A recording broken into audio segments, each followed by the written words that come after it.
ग्रामीण police station इकडे जेव्हापासून पीआय वासुदेव मोरे हे आले आहेत तेव्हापासून सर्वत्र अवैध धंदे ह्यांच्यामध्ये खूप वाढ झालेली आहे. अध्यक्ष महोदय, हातबत्ती असेल, बनावट दारूची विक्री, ओपन गुटखाची विक्री, बेकायदेशीर क्लब, जुगार अड्डे हे ओपनली अंबेजोगाई शहरामध्ये चालू आहे. आपल्याला आल्यापासून वासुदेव मोरे यांनी एकाही या गैरप्रकारावरती कुठलीही कारवाई केली गेली नाही. अध्यक्ष महोदय, या उलट त्याने अनेक वादग्रस्त प्रकार हे त्यांच्या पोलीस स्टेशनमध्ये घडत आहे.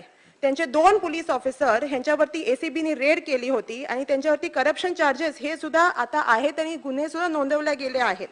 अध्यक्ष महोदय, त्यांचे जे पीएसआय आहेत त्यांनी जो पकडलेला गुटखा होता तो नष्ट करण्याचे आदेश दिलेले. नष्ट करण्यापेक्षा त्यांनी तो गुटखा त्यांच्या परस्पर विकला असं त्यांना सांगण्यात आलं आहे. मोरे यांच्या ठाण्यातीलच पोलीस ऑफिसरवर त्याच्या आता त्यांना निलंबित करण्यात आले या गोष्टीवरती. असं कसं होऊ शकतं अध्यक्ष महोदय की मोरेंना माहित सुद्धा नव्हतं की त्यांच्या पोलीस स्टेशनमध्ये काय चाललं आहे आणि त्यांच्या परस्पर ह्यांनी हा गुटखा कसा विकला? हे 100% चुकीचं आहे. अध्यक्ष महोदय, त्यांच्या आशीर्वादामुळेच या पोलीस ऑफिसरला इकडे कुठेतरी एक धाडस केला असेल अशी गोष्टी करायला. आणि अध्यक्ष महोदय, मला इथे सांगू वाटतं की हे सगळे जे अवैध धंदे चालले आहेत, this is happening under the leadership of Ambejogai DYSP Sunil Jaybhay. Sunil Jaybhay जे आहेत ते आणि मोरे मिळून ओपनली हे कारभार चालू आहेत. ओपनली एफर्टलेसली हे सगळं ते चालू आहे.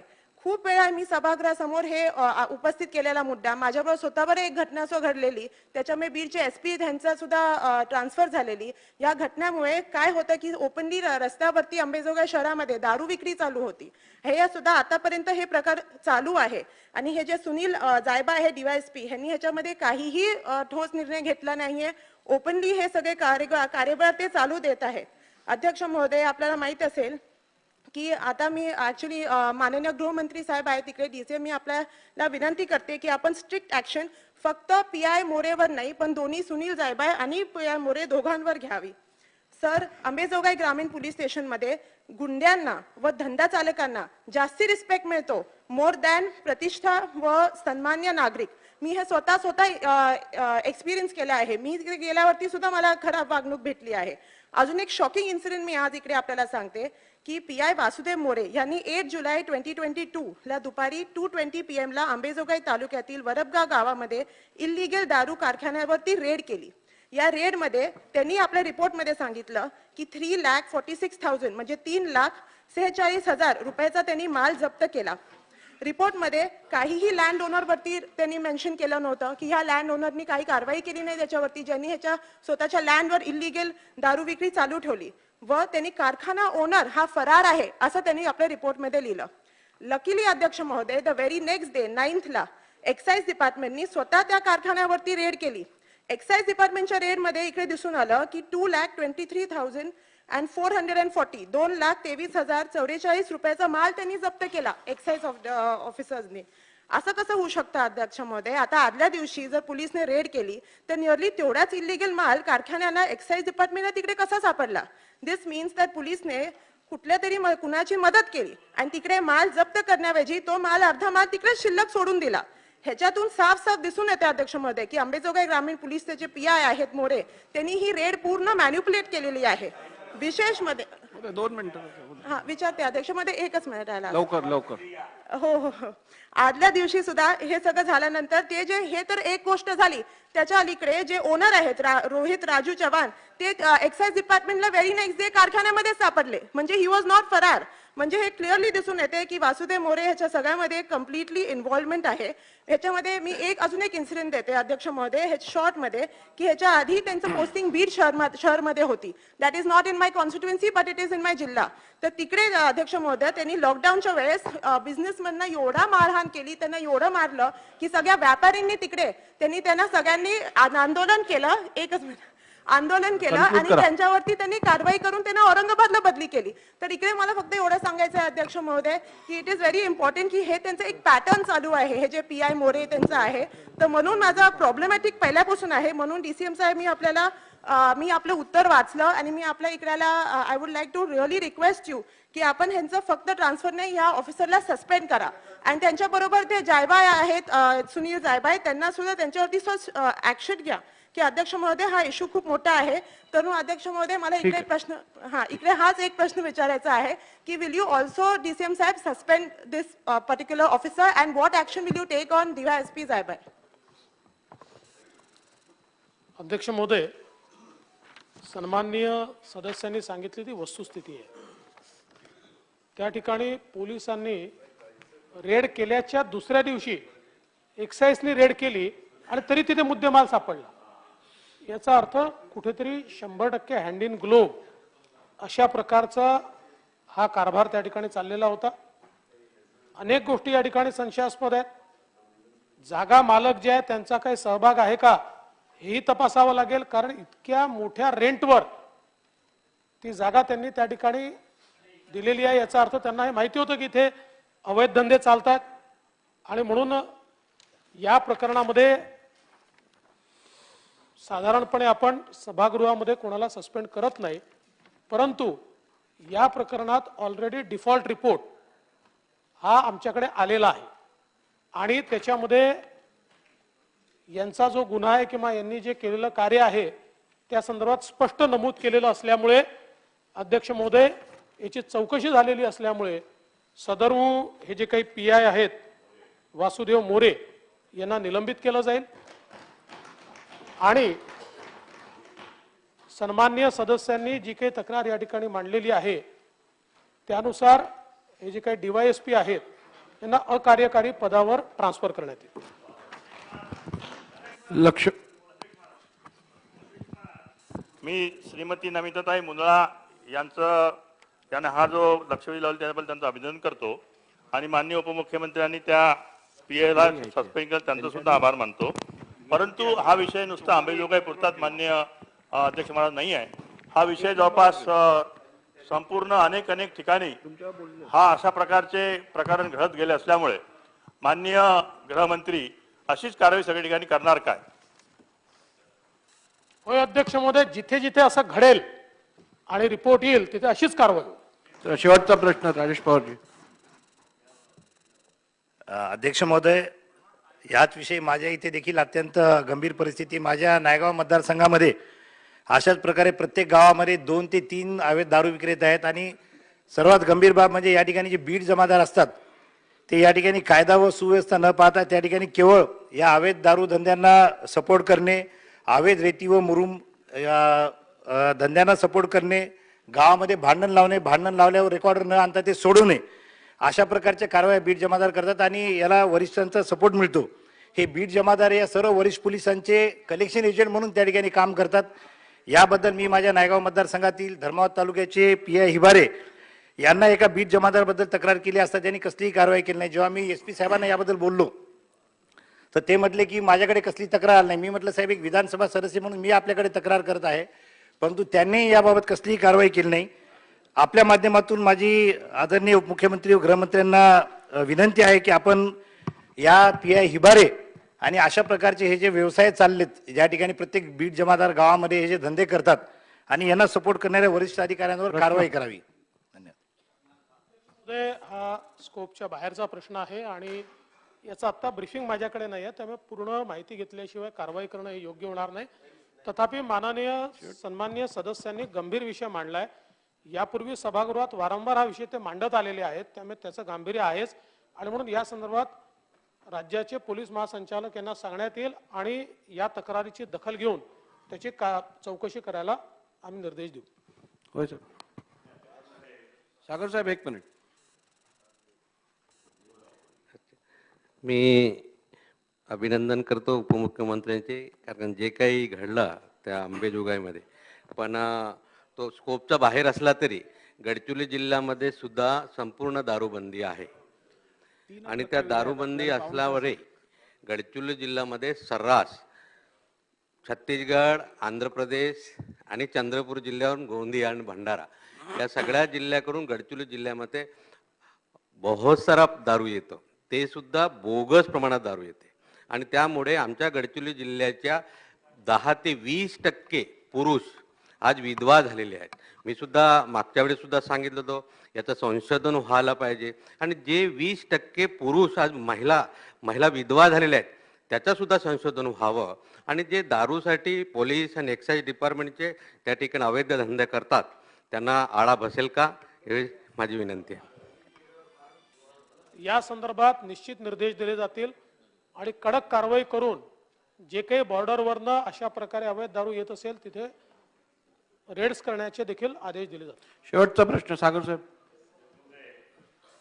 माननीय मुख्यमंत्री व गृहमंत्री यांचं मी अभिनंदन करतोय की एक गतिशील सरकार या इथे अध्यक्ष महोदय आपण बघतोय. अध्यक्ष महोदय, माझा प्रश्न अतिशय महत्त्वाचा आहे. या सभागृहाच्या जेवढ्या सदस्यांनी हा विषय मांडला, माननीय उपमुख्यमंत्री महोदयांनी याला प्रतिसाद चांगला दिला आणि हेही सांगितलं की हे मोठ्या प्रमाणात महाराष्ट्रामध्ये सुरू आहे. आपण अशी एक हेल्पलाईन नंबर यासाठी देणार आहात का राज्यभरामध्ये, की ज्याच्यामध्ये जिथे जिथे अवैध दारूचे धंदे होत असतील त्या हेल्पलाईन नंबरवर जोडी कोणी कंप्लेंट आणि ठिकाण सांगितलं की त्यावरती ॲक्शन होणार आणि त्याची मॉनिटरिंग सिस्टम आपण सुरू करणार आहात का? Suggestion for action. चला, लक्षवेधी क्रमांक 3.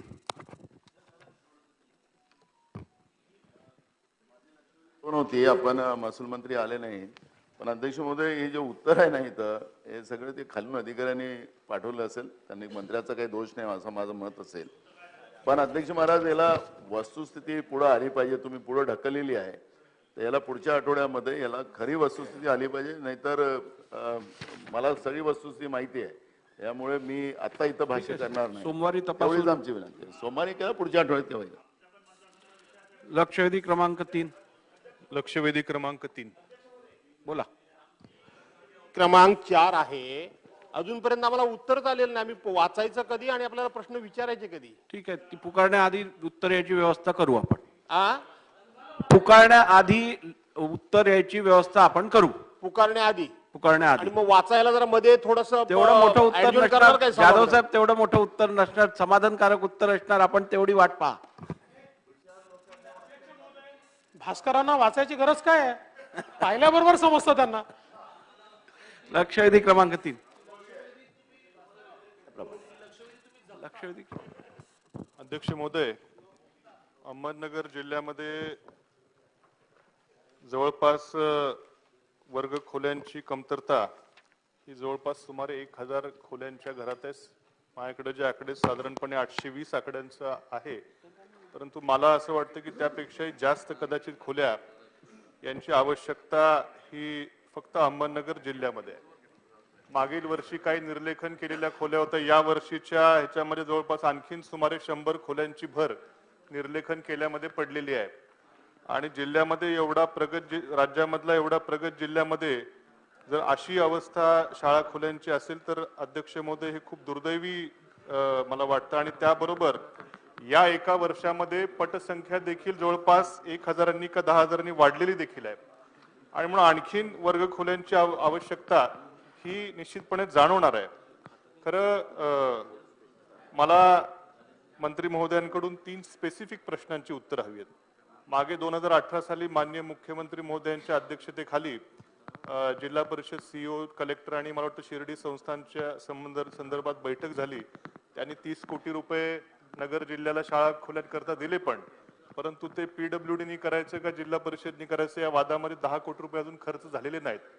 PWD विभागाने त्यांच्या रीतसर पत्रांनी कळवलेलं आहे की आम्हाला हे करता येणं शक्य नाही, काय काय त्यांनी बाबी दिल्या असतील.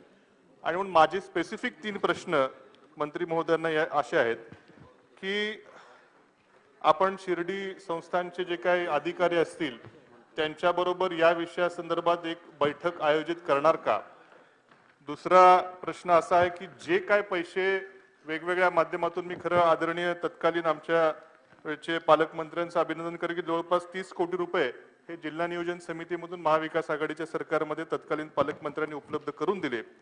माझा दुसरा स्पेसिफिक प्रश्न मंत्री महोदयांना असा आहे की जो काही निधी वाटप मिळेल त्याचं योग्य विनियोग होण्याकरता, कारण की ते काहीतरी त्याला निकष लागले गेले पाहिजे. बऱ्याचदा कधी कधी जिल्हा परिषद अध्यक्षांच्या मर्जीतला सदस्य असेल, काय असेल, कुठला पक्षपात होत असेल, न होता याला मंत्री महोदय जिल्हा परिषदेला काही निर्देश देतील का की कुठल्या निकषाने हे वाटप होणार आहे? आधी निर्लेखन केलेल्या खोल्यांना पैसे देतील का? त्यानंतर काही अवस्था त्यांची काही खोल्यांची जी अवघड झाली असेल त्यांना देणार का?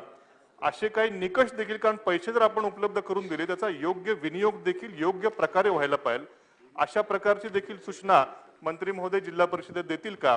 आणि तिसरा माझा महत्वाचा प्रश्न असा आहे स्पेसिफिक, की खरं आपण हे शाळा खोल्यांकरता मी जी निधी आपण याची मागणी करतोय, खरं आपण शासनामार्फत वेगवेगळ्या खात्यामार्फत रस्ते बांधतो, पूल बांधतो, धरणं बांधतो, परंतु हे सगळं उद्याच्या पिढीला हे सगळं टिकवायचं असेल, निर्माण करायचं असेल, तर ही पिढी घडवण्याचं काम या शाळांमधनं होणार आहे.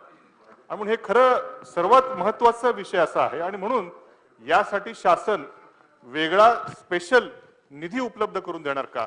हे माझे 3 महत्वाचे प्रश्न स्पेसिफिकली मंत्री महोदयांना आहेत. अध्यक्ष महोदय, सन्माननीय सदस्य तनपुरे साहेबांनी हा जो प्रश्न उपस्थित केलेला आहे, हे खरं आहे. शिर्डी देवस्थानच्या मार्फत 26 जून 2018 मध्ये जवळपास 14 तालुक्यातील 124 शाळा खोल्या बांधण्यासाठी संस्थांनी 10 कोटी रुपये दिलेले होते. हे 10 कोटी रुपये दिल्यानंतर बांधकामासाठी प्राप्तही झाले, परंतु त्यात अट टाकण्यात आली की हे बांधकाम PWD खात्याच्या माध्यमातून व्हावं.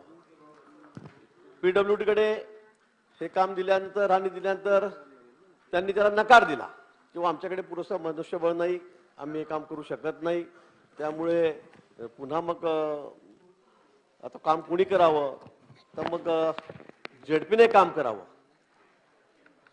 असं त्या ठिकाणी सुचवण्यात आलं. आता झेडपीकडे या ठिकाणी काम करण्यात आल्यानंतर खरं म्हणजे लॉ अँड ज्युडिशियलचा हा विषय संस्थांचा, कारण हे काही त्यांना संस्थांना स्वतः अधिकार नाही, कारण ते विधी न्यायाच्या येतं, त्यामुळे परवानगीसाठी त्या ठिकाणी त्याचा प्रलंबित आहे. खरा थोडा विलंब झालेलाच आहे, परंतु हा विलंब का झाला, कसा झाला हे आपण बघू. पण तो तात्काळ म्हणजे मी आजच विधी न्यायाच्या सगळ्या अधिकाऱ्यांशी त्या ठिकाणी बोलतो आणि त्यांना विचारतो विलंब का झालेला आहे. 1 आठवड्याभरामध्ये ही परवानगी आपण घेऊ आणि झेडपीकडे बांधकामासाठी हा सगळा निधी आपण हस्तांतरित त्या ठिकाणी करू. आपण म्हटल्याप्रमाणे खरं आहे की त्या ठिकाणी आपल्या जिल्ह्यामध्ये आणि सगळीकडेच महाराष्ट्रामध्ये कमी अधिक प्रमाणामध्ये शाळा खोल्यांचं कमतरता आहे. काही ठिकाणी रिपेरीचा प्रश्न आहे, दुरुस्तीचा प्रश्न आहे, हे आहेत. निधीच्या उपलब्धतेनुसार आपण निश्चित तुमचा प्रश्न आपण एक बैठक त्या ठिकाणी करू. शिर्डी देवस्थानच्या जे पदाधिकारी आहेत त्यांच्याबरोबरही आपण या ठिकाणी बैठक करू आणि तात्काळ प्रश्न मार्गी लावू. मुश्रीफ साहेब, मुश्रीफ साहेब, वास्तविक या जिल्ह्याचा पालकमंत्री म्हणून याचाही मी आढावा घेतला होता. आता त्यामध्ये काय होतं, प्रधान सचिव प्रधान जज जे आहेत त्या अध्यक्षतेखाली त्याची समिती होती आणि त्यांनी काय सांगितलं की ते बांधकाम विभागानं करावं. आता तिथं समिती आलेली आहे लोक आपली सरकारची, तर हे पुन्हा एकदा समितीचा ठराव करून जर आपण जिल्हा परिषदेला जर दिलं तर हे बांधकाम पूर्ण होईल. 1. दुसरं, आता 15वा वित्त आयोग, आता एकूण संपूर्ण राज्यामध्ये प्राथमिक शाळांच्या खोल्या, त्याची दुरुस्ती आणि कंपाऊंड याचा फार मोठा प्रश्न तयार झालेला आहे. आता हे जर करायचं असेल तर 15व्या वित्त आयोगाचा निधी 10% आपण पंचायत समिती आणि जिल्हा परिषदेला दिलेला आहे. आता ह्यासाठी शासनाकडनं आदेशही काढलेले आहेत. फक्त आता या प्राथमिक शाळेच्या खोल्यासाठी, त्याच्या कंपाऊंडसाठी, स्वच्छतागृहासाठीच हा पैसा वापरावा. तर त्याची कडक अंमलबजावणीची साठी आपण प्रयत्न कराल काय? अध्यक्ष महोदय, निश्चितपणे आपण जे सूचना दिलेली आहे ती अतिशय योग्य आहे. विचार थोरात साहेब. अध्यक्ष महोदय, हा प्रश्न राज्याचा सुद्धा अत्यंत महत्वाचा आहे. आपण शिक्षणाचा अधिकार हा बालकांना दिलेला आहे आणि त्यामध्ये ज्या तरतुदी आहेत खरं पाहिल्यानंतर आपण त्या किती पूर्ण केल्या हा मोठा प्रश्न आहे. म्हणजे अभ्यासाचा विषय आहे आणि राज्यघटनेमध्ये बदल करून आपण त्याला घातलेलं आहे शिक्षणाचे अधिकार बालकाला देण्याच्या संदर्भामध्ये. आज जर त्याला बसायला खोलीच नाही असं इथपासून सुरुवात होत असेल तर आणखी कठीण परिस्थिती निर्माण होते. आता हे केवळ नगर जिल्ह्यापुरता मर्यादित प्रश्न नाही, हा राज्याचा प्रश्न आहे.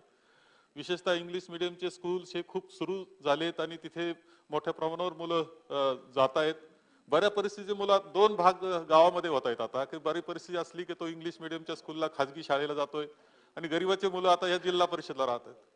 काही गोष्टी खूप चांगल्या आहेत की प्राथमिक शाळेचे शिक्षक अलीकडच्या कालखंडामध्ये खूप मनापासून काम करण्याची एक पद्धत आली आहे. त्यामुळे दर्जा उंचावलाय, ही वस्तुस्थिती आहे. जिल्हा परिषद शाळेचा सुद्धा दर्जा उंचावताना आम्हाला दिसतो आहे.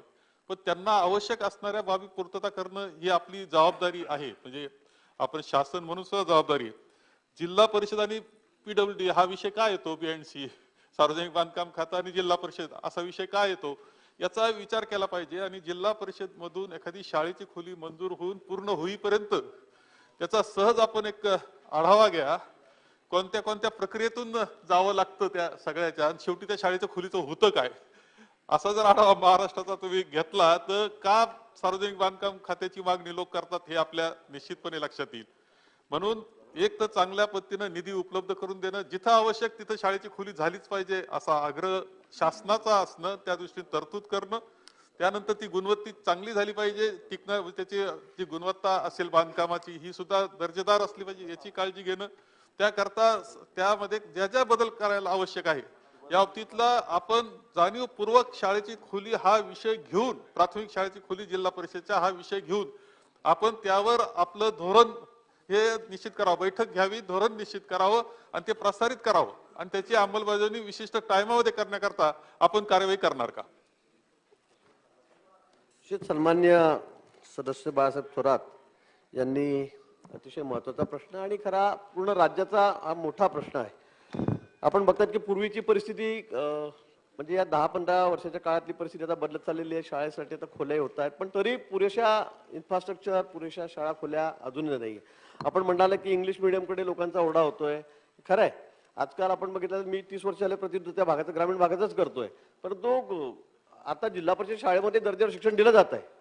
चांगले शिक्षक आहेत, नवीन पिढी जी आता आपण गुणवत्तेनुसार शिक्षक घेतोय. पूर्वी होतं की करा इंटरव्ह्यू, घ्या, मग आपण सगळे कसे भरती व्हायची आपल्याला याची कल्पना आहे. परंतु आता गुणवत्तेनुसार त्या ठिकाणी भरती होते, चांगले शिक्षक येत आहेत, चांगले तरुण विद्यार्थी येत आहेत आणि दर्जेदार शिक्षणही दिलं जात आहे. परंतु या शिक्षणाबरोबरच इन्फ्रास्ट्रक्चरही पाहिजे. आणि आता बसायला खोल्याने, वरती छत नाही, ते गळतंय, बाजूला भिंती नाही, सगळीकडे बकऱ्या चरत आहेत, कोणी म्हशी बांधतायत, कोणी गायी बांधतायत, आजूबाजूला ओट्यावर बकऱ्या बांधताना तरी आतमध्ये शिकवलं जातं. अशी परिस्थिती अनेक ठिकाणी आपण गेल्या अनेक वर्षापासून बघतोय. आणि म्हणून या संदर्भामध्ये खरंच सध्या केंद्र सरकारच्या माध्यमातून असेल, राज्य सरकारच्या माध्यमातून असेल, 15 वित्तकाच्या माध्यमातून असेल, आपण एक विचार करण्याचीच गरज आहे. आणि आपण आता बघितलं असेल की तसा मी संपूर्ण म्हणणार नाही, पण काही प्रमाणामध्ये आता परिस्थिती सुधारते आहे. या बाबतीत अजूनही आपल्याला लक्ष देण्याची अधिकाधिक गरज आहे. आताच मी पदभार घेतलेला, आपल्याची कल्पना आहे. आपण या संदर्भामध्ये एक बैठक घेऊन राज्यव्यापी मी या संदर्भामध्ये काहीतरी प्रश्न मार्गी लावण्याचा प्रयत्न करेल. तनपुरे सर. उदय, माझे 3 प्रश्न होते. एकाचं उत्तर साहेबांनी दिलं की शिर्डीची बैठक लावू. दुसरे 2 स्पेसिफिक माझे प्रश्न होते की हे विनियोग करण्यासंदर्भात ह्याचा जेव्हा पैसे उपलब्ध होतील त्याचा विनियोग योग्य प्रकारे, न्याय्य प्रकारे होण्याकरता आपण काही नियम करणार का, काही सूचना निर्देश जिल्हा परिषदेला देणार का? कारण की बऱ्याचदा त्याचं न्याय्य प्रमाणामध्ये वाटप होत नाही. काही पक्ष बघून, जवळचा माणूस बघून, वेगवेगळ्या गोष्टी बघूनही कदाचित झाल्याची उदाहरणं आहेत. आणि म्हणून ह्याचं न्याय्य वाटप होण्याकरता आपण काही सूचना निर्देश जिल्हा परिषदेला देणार का किंवा काय याच्याबद्दल नियम बनवणार का? हा पहिला प्रश्न. दुसरा प्रश्न माझा असा होता की जर 1000 खोल्यांमधली मुलं आज उन्हा पावसामध्ये शाळेत शिकतायत, एवढा महत्वाच्या प्रश्नावरती शासन काही विशेष निधीची तरतूद यासाठी करणार का? असे स्पेसिफिक 2 प्रश्न. जिल्हा परिषदकडे काम दिल्यानंतर जे प्रचलित नियम आहे याच्यासाठी काही वेगळा नियम करता येणार नाही. जे प्रचलित नियम आहे पण त्यातही ट्रान्सपरन्सी राहील. मला वाटतं की एखाद्याच मोठं टेंडर करून एखाद्या मोठ्या ठेकेदाराला देतं का? कारण लहान लहान कामं दिले की प्रत्येक गावातला तो म्हणतो मला, तो म्हणतो मला, तो म्हणतो मला, आणि त्यातून क्वालिटी कामाची आपल्याला कल्पना आहे. आपण सगळे ग्रामीण भागात काम करतो आहोत. त्यामुळे मग असं काही करता येईल का की ज्यामुळे चांगल्या दर्जाचं काम त्या ठिकाणी होईल? त्या संदर्भात मी या संदर्भात त्या ठिकाणी निश्चित चर्चा करतो. सन्मान्य सदस्य राहुल पाटील.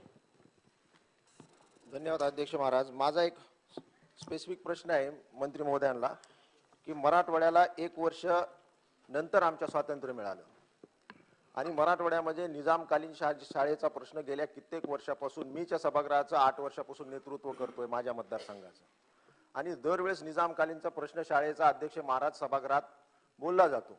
सगळ्या शाळांचं स्ट्रक्चरल ऑडिट झालेलं आहे. आम्हाला स्वातंत्र्य म्हणून 74 वर्ष झाली आता मराठवाड्याला, आणि जवळ 100 वर्षापूर्वीच्या शाळा आहेत. माझा स्पेसिफिक मंत्री महोदयांना एवढाच प्रश्न आहे की आपण एकाच टप्प्यामध्ये या सगळ्या शाळा घेणार का आणि एकाच टप्प्याच्या सगळ्या शाळेचं बांधकाम आपण सुरू करून 1 वर्षात हा विषय संपवणार का?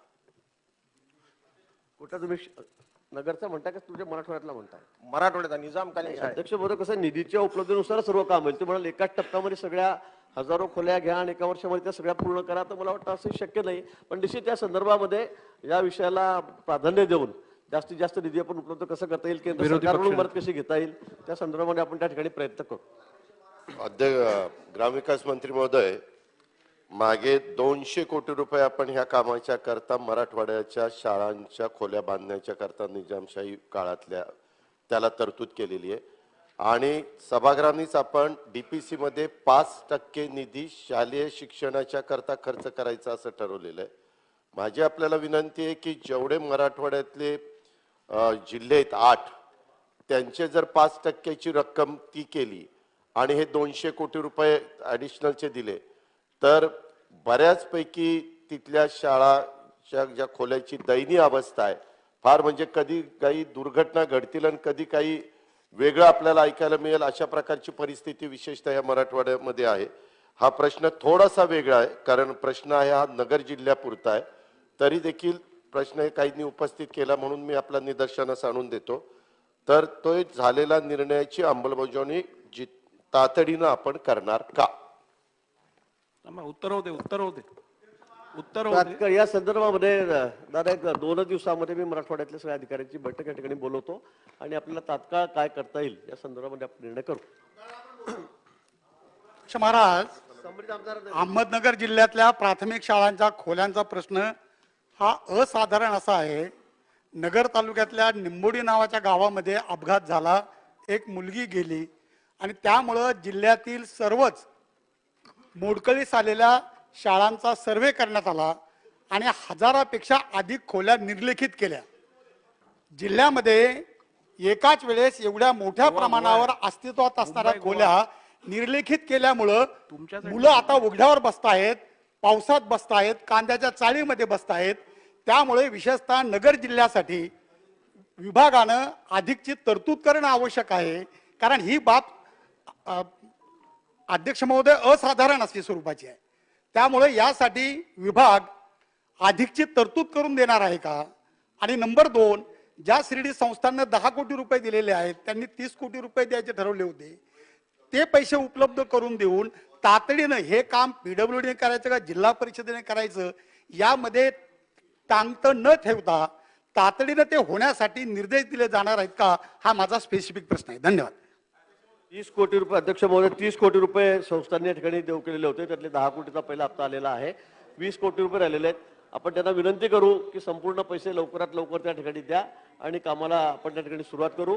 आणि इतरही आपल्या ज्या खोल्यांच्या बाबतीवर या प्रश्न आहे आपण सांगितलं निधी उपलब्धीनुसार त्याचं लवकरात लवकर आपण काम करू. दीपक चव्हाण. हा नगर जिल्ह्यातील प्रश्न असला तरी माझा स्पेसिफिक प्रश्न आहे. युडाईस प्रमाणे जो निकष आहे त्या निकषामध्ये काही शाळा बसत नाहीत. काही शाळांची पटसंख्या पूर्वी जादा होती परंतु नंतरच्या काळामध्ये पटसंख्या कमी झाल्यामुळं त्या युडाईच्या निकषामध्ये ती शाळा न बसल्यामुळे तिथं आवश्यकता रूमची खोल्यांची असते परंतु युडाईसमुळे ते तिथं पण निकषामुळे ते बसू शकत नाही. मग अशा वेळी त्या ठिकाणी एका वर्गामध्ये म्हणजे एकाच खोलीमध्ये 2-2, 3-3 वर्ग बसवावे लागतात. तर अशा ठिकाणी आपण नियमाला सोडून आपण त्या विद्यार्थ्यांची गरज लक्षात घेऊन त्या गावाची शाळेची आपण तिथं शाळेच्या खोल्या पण देणार का? त्या संदर्भामध्ये योग्य ती कारवाई. लक्षवेधी क्रमांक 4.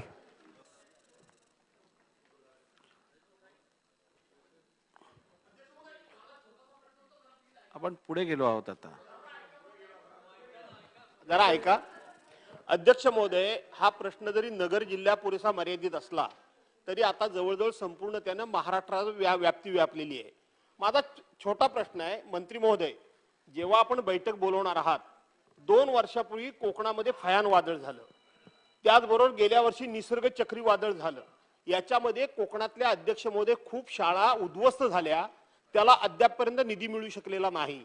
ज्या वेळेला मंत्री महोदय ही बाकीच्या भागाची बैठक लावतील त्याच वेळेला आम्हाला कोकणातल्या आमदारांना बोलवतील का, एवढाच माझा प्रश्न आहे. बोलवा. अध्यक्ष महोदय यासाठी कोकणाची एक वेगळी बैठक लावू. वा. चला लक्षवेधी क्रमांक 4. अध्यक्ष महोदय लक्षवेधी क्रमांक 4 नुसार मुंबई गोवा महामार्गाचे काम अध्यक्ष महोदय 12 वर्ष रखडलेले आहे आणि अध्यक्ष महोदय 10 टप्प्याच्या कामापैकी 9 टप्प्याचे काम हे सार्वजनिक बांधकाम विभाग महाराष्ट्र सरकार करणार असून एका टप्प्याचं काम जे आहे ते पनवेल इंदापूर हे राष्ट्रीय महामार्ग करणार आहे. अध्यक्ष महोदय या ठिकाणी जेव्हा जेव्हा म्हणून सभागृह विधानसभेचं अधिवेशन भरतं त्यावेळेला मुंबई गोवा मार्गावरती सगळे आमदार या ठिकाणी चर्चा करतात. 12 वर्ष रखडलेला हा देशातील एकमेव मार्ग आहे. अध्यक्ष महोदय, याचं काम आज सध्यापर्यंत आपण पूर्ण करू शकलेलं नाही. आणि म्हणून अध्यक्ष महोदय, आज या सभागृहामध्ये माननीय मंत्री महोदयांनी या संपूर्ण लक्षवेधीवरती आपलं निवेदन करत असताना नेमकं हे काम आपण किती दिवसात येणाऱ्या काळात पूर्ण करणार आहोत त्याचं उत्तर देणं गरजेचं आहे. पण मला असं वाटतं की जी गुंतागुंत या महामार्गामध्ये ज्या पद्धतीच्या कामामध्ये आहे त्यामुळे हे कदापि लवकरात लवकर काम शक्य होणार नाही असं दिसतंय. अध्यक्ष महोदय, आज आमच्या कोकणातील सगळ्याचा आत्मीयतेचा सण म्हणजे गणपती उत्सव आणि गौरी यासाठी तर चाकरमानी निघतील. कोकण रेल्वे जरी असली तरी लोक याच मार्गाने प्रवास करतात. आणि माझ्या माहितीप्रमाणे कशेडी घाट जो आहे त्या कोकणातील भौगोलिक रचनेचा अभ्यास न करता ज्या पद्धतीने काम रेटून नेण्याच्या दृष्टीने हे जे कशेडी घाटाचं काम सुरू केलं आहे त्याच्यामुळे जवळजवळ सुमारे 12,000 ग्रामस्थ जीव मुठीत धरून या ठिकाणी आपलं जीवन जगतायत. आणि म्हणून अध्यक्ष महोदय, या सगळ्या गोष्टीचा विचार केला असता आज वाहतुकीच्या दृष्टीने कशेडी घाटाची परिस्थिती काय आहे, त्याचप्रमाणे केंद्र सरकारच्या वतीने जो महामार्ग ज्याचं काम आपण करतोय त्याच्यामध्ये अनेक अशा अडचणी आहेत. आणि अध्यक्ष महोदय, जे उत्तर मला प्राप्त झालंय त्याच्यामध्ये 2012 ते 2022 पर्यंत या ठिकाणी 6,692 इतके अपघात झाले आणि त्याच्यामध्ये जवळजवळ 1,512 लोकांचा मृत्यू झाला. अत्यंत दुर्दैवी बाब आहे. आणि म्हणून अध्यक्ष महोदय, माननीय मंत्री महोदयांनी या ठिकाणी ठोस अशा पद्धतीची उपाययोजना करणं काय आहे ते सांगणं गरजेचं आहे. माननीय यापूर्वी असणारे सार्वजनिक बांधकाम मंत्री आदरणीय दादा इकडे आहेत. आपल्या काळात देखील याच्यावर चर्चा झाली होती. आपण देखील ठोस निर्णय घेतो सांगितलं होतं. माननीय केंद्रीय मंत्री गडकरी साहेबांनी देखील याच्यामध्ये खूप एफर्ट्स घेतले आणि हा महामार्ग पूर्ण करण्याच्या दृष्टीने प्रयत्न केला. परंतु हे होऊ शकलं नाही. दुर्दैवाची बाब आहे.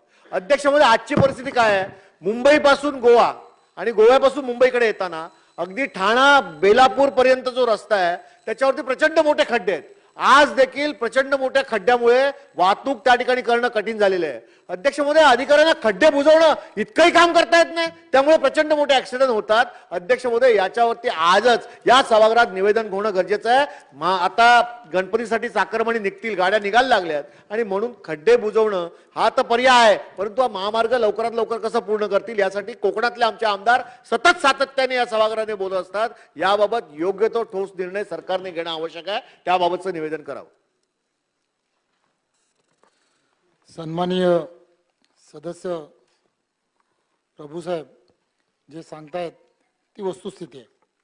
आणि या वस्तुस्थितीवरती आणि या सगळ्या गोष्टी सातत्याने आम्ही सुद्धा प्रवास करत असताना अनेक वर्ष हे सातत्याने पाहतोय. परंतु हा अत्यंत महत्त्वाचा असा रस्ता आणि या रस्त्यावरती असणारी वेगवेगळ्या परिस्थिती, हे भूसंपादनासाठी लागलेला कालावधी असेल किंवा इतर सगळ्या विषयांमध्ये आपणा सर्वांना माहीत आहे की अनेक अडचणी या सर्व विषयामध्ये होत्या. आणि ह्या सगळ्या अडचणींवरती मात करत करत हा कार्यक्रम किंवा हा रस्ता हा थोडासा संतगतीने का होईना परंतु तो होतोय, ही वस्तुस्थिती आहे. आणि जे आपण सांगताय की या संदर्भामध्ये उपाययोजना काय करायला हवी, तर ही जी माती ढासळली जाते किंवा भुसभुशीत माती आणि दगडाचे असणारा हा जो परिसर आहे किंवा त्याच्या बाजूचा जो परिसर आहे, यासाठी एका संस्थेसंबत या संस्थेबरोबर आणि त्याचा सल्ला घेऊन, टेरी म्हणून जी संस्था आहे त्याचा सल्ला घेऊन त्यामधली नक्की उपाययोजना काय करायला हवी या संदर्भात त्या सर्व विषयांमध्ये त्यांचं मार्गदर्शन घेऊन नंतरच्या काळामध्ये त्यामध्ये नक्कीच त्यामध्ये काम कसं लवकर होईल यासाठी नक्की प्रयत्न केला जाईल. हा संपूर्ण जो रस्ता आहे तो 23 पर्यंत, डिसेंबर 23च्या अगोदर हा पूर्ण रस्ता पूर्ण होईल अशी बोलू तर द्या, नंतर प्रयत्न तर करूया. प्रयत्न करूया. आपल्या सगळ्यांच्या म्हणजे भास्करराव असतील सगळ्यांना माहीत आहे की मी सुद्धा एक कोकणातला लोकप्रतिनिधी आहे. त्यामुळे या सगळ्या गोष्टींमध्ये जातीने लक्ष घालून त्या कशा कंप्लीट होतील यासाठी नक्की प्रयत्नशील राहील. परंतु आत्ताची जी परिस्थिती आहे, परशुराम घाटाची जी परिस्थिती आहे ती मे 23च्या अगोदर म्हणजे त्यांना मी आत्ताच अधिकाऱ्यांशी बोललो आहे की ते मेच्या अगोदर कसं कंप्लीट होईल यासाठी आपण प्रयत्नशील करू. कारण जी माती आणि जे काढण्याचं काम आहे ते जवळजवळ 70% जास्त पूर्ण झालेलं आहे. आणि विशेष म्हणजे आत्ता पूर्ण चाकरमणी हे गणेशोत्सवाच्या निमित्ताने कोकणामध्ये जात असतात आणि पूर्ण वडखळपासूनचा असणारा पेणपासूनचा हा जो रस्ता आहे त्याची अत्यंत दुरावस्था झाली आहे.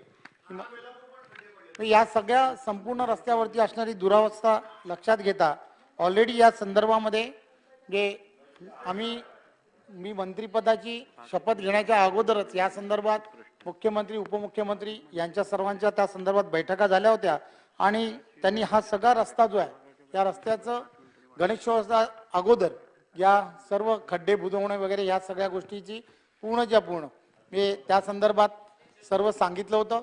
मी आज त्यांच्याशी जेव्हा अधिकाऱ्यांशी ज्यावेळेला चर्चा केली त्यावेळेला येणाऱ्या काळामध्ये येणाऱ्या 3-4 दिवसामध्ये मी स्वतः या सगळ्या रस्त्यावरती पाहणी दौरा म्हणून करणार आहे. त्या अगोदर ते कसं कंप्लीट होईल यासाठी त्यांना 100% प्रयत्न करावा असे त्यांना निर्देश दिले.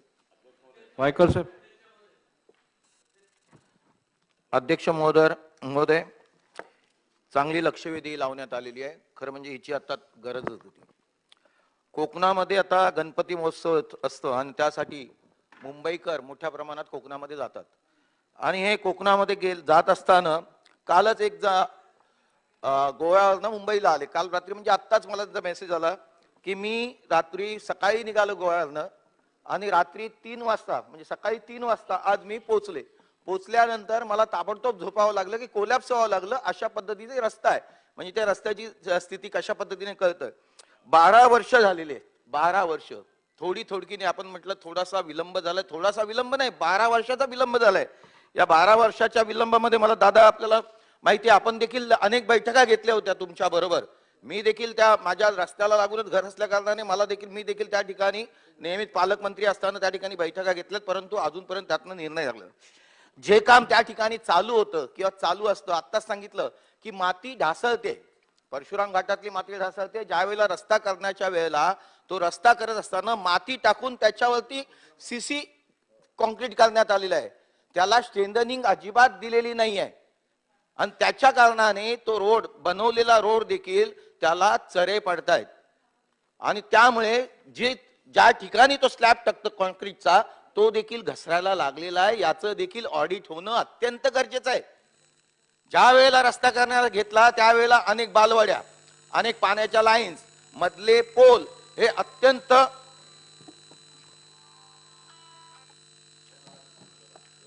आलाच होता आणि अशा वेळेला कोकणातल्या अनेक ऑडिट होणं गरजेचं आहे. माझे स्पेसिफिक 3 प्रश्न आहेत की कसेडी घाटाचं भुयारी मार्ग कसेडी घाटाचं भुयारी मार्ग आतापर्यंत त्याच्यावरती किती खर्च करण्यात आलेला आहे आणि तो कधीपर्यंत पूर्ण करण्यात येईल. इलेक्ट्रिकचे पोल, पाण्याच्या लाईन, ग्रामपंचायतीचे ऑफिसेस हे आतापर्यंत बांधण्यात आलेले नाही, ते कधीपर्यंत करण्यात येतील. त्याच पद्धतीने ग्रीन कॉरिडॉरची आतापर्यंत सुरुवात झालेली नाही, ती कधीपर्यंत करण्यात येईल. मी मगाशी सांगण्याचा प्रयत्न केला की हा संपूर्ण महामार्ग हा डिसेंबर 23च्या अगोदर पूर्ण करण्यात येईल आणि तुम्ही आणि आम्ही सर्वजण एकत्र त्या रस्त्यावरती जाऊ. नितीश राणेजी. अध्यक्ष महोदय, मंत्री महोदयांच्या उत्तर जेव्हा त्यांनी सांगितलं की 2023ला, तेव्हा आपल्याला हसणं अध्यक्ष महोदय फार सोपं आहे, पण कोकणामध्ये नुकसान भरपाई देणं किती अवघड आहे. कारण का आमच्या कोकणामध्ये अध्यक्ष महोदय आपल्यालाही माहिती आहे, आपण पण सावंतवाडीचे आहात, आपल्यालाही माहिती आहे की आपल्याकडे जेव्हा सातबारे असतात, एक भाऊ मुंबईला असतो आणि 2-3 भाऊ म्हणजे मुंबईकडे असतात आणि काही भाऊ गावी असतात आणि त्यांच्या त्या कधी त्या वादामुळे नुकसान भरपाईचे ह्या सगळे विलंब होते अध्यक्ष महोदय.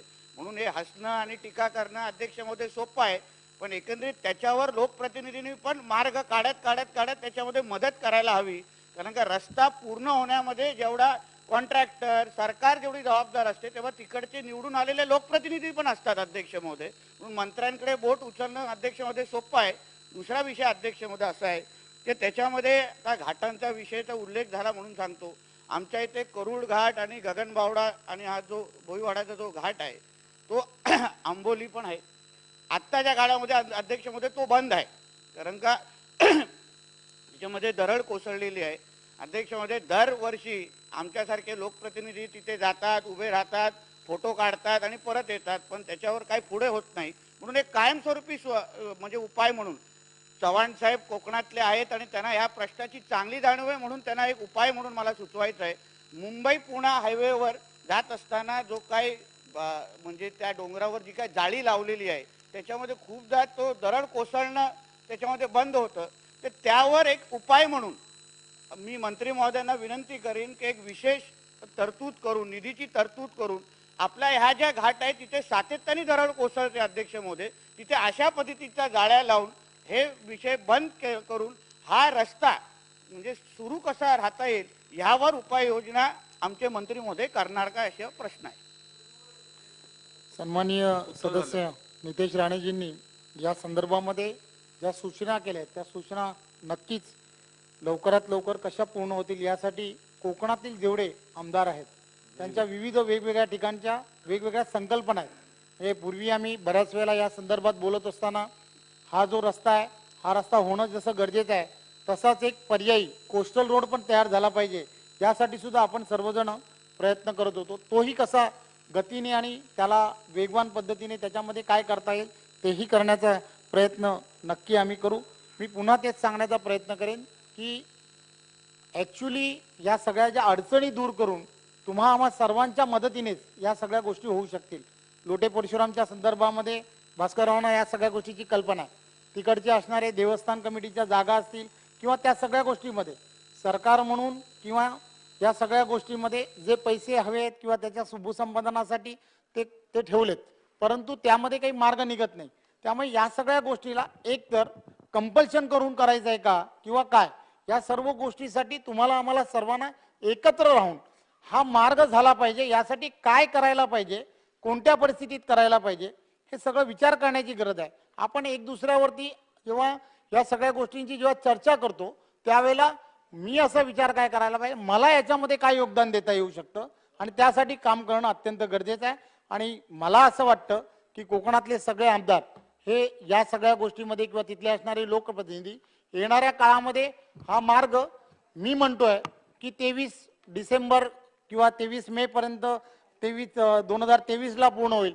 पण आम्ही सगळी जणांनी जर प्रयत्न केला तर त्याहूनही अधिक लवकर हा पूर्ण होईल याची मला पूर्ण खात्री आहे असं मला वाटतं. भास्कर जाधव सर. अध्यक्ष महोदय, माझे मित्र सन्मान्य रवींद्रजी चव्हाण यांनी आता नवीनच मंत्रिपदाचा भार घेतलाय, त्यामुळे मी काही भार त्यांच्यावर प्रश्नाचा भडीमार करत नाही.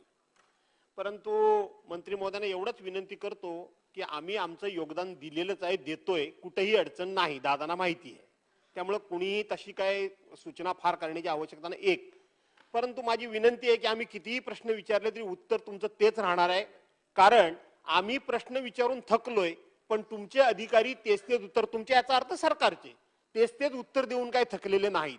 2023 हा कायम आकडा आहे, परशुराम घाटाचा विषय कायम आकडा आहे, लोकांच्या कोर्ट कचेरीचा आहे. कुठे कोर्ट कचेरी आहे? कोर्ट कचेरी जी आहे ती पनवेल ते इंदापूर पर्यंत थोडीशी आहे, बाकी कुठे नाही आहे. आणि म्हणून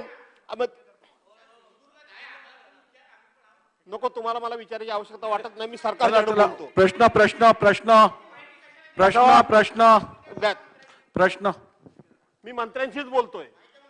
चला अध्यक्षांची बोला. अध्यक्षांशीच बोलतोय, जरा शिकवा. प्रश्न अध्यक्ष महोदय, आपल्याकडे 35 सेकंद राहिले आहेत. प्रश्न मंत्री महोदयांनी महत्वाचा जो मुद्दा उपस्थित केला की मी स्वतः भेट देणार आहे, आणि म्हणून तेच सगळ्यात महत्वाचं आहे. आता बाकीच्या गोष्टी चर्चा करण्यापेक्षा गणपती करता म्हणून कशा पद्धतीनं सुसह्य प्रवास होईल हा विचार करण्याची गरज आहे. बाकी सगळ्या गोष्टी जुन्या आहेत आणि म्हणून कधी प्रवास करताय, कधी जाताय हे तुम्ही सांगा. आपण आता सांगितलं की पनवेल ते इंदापूर आपल्या उत्तरामध्ये आहे की आम्ही नवीन कॉन्ट्रॅक्टर नेमतोय, एजन्सी नेमतोय. आज 19 तारीख आहे, 31 तारखेला गणपती आहेत, कधी एजन्सी नेमणार? आणि म्हणून या गोष्टीला फार उशीर झालाय. या गोष्टी लक्षात घेता तात्काळ 1 मिनिट भास्कर जाधव साहेब 1 मिनिट. सभागृहाची बैठक 10:50 वाढवण्यात येत आहे. साहेब आता ह्यांना सांगा, अडीच वर्ष बसा बसा बसा बसा. कोकणातल्या बऱ्याचशा सदस्यांना बोलायचं आहे, कृपया स्पेसिफिक प्रश्न विचारावा, स्पेसिफिक प्रश्न विचारावा, आणि म्हणून स्पेसिफिक अध्यक्ष प्रश्न विचारावा. महोदय, रवी भाऊ, मंत्री महोदय, अडीच वर्ष फुकट गेली, 5 वर्ष दादांची फुकट गेली म्हणायची का? नाही 10 वर्ष नितीन गडकरींची फुकट गेली म्हणायची भास्कर का? जाधव सर, स्पेसिफिक प्रश्न विचारा, असा मुद्दा नाहीये. स्पेसिफिक आणि प्रश्न म्हणून विचारा, तुम्ही भेट द्या आणि भेट देऊन गणपती करता स्पेसिफिक प्रश्न विचारा.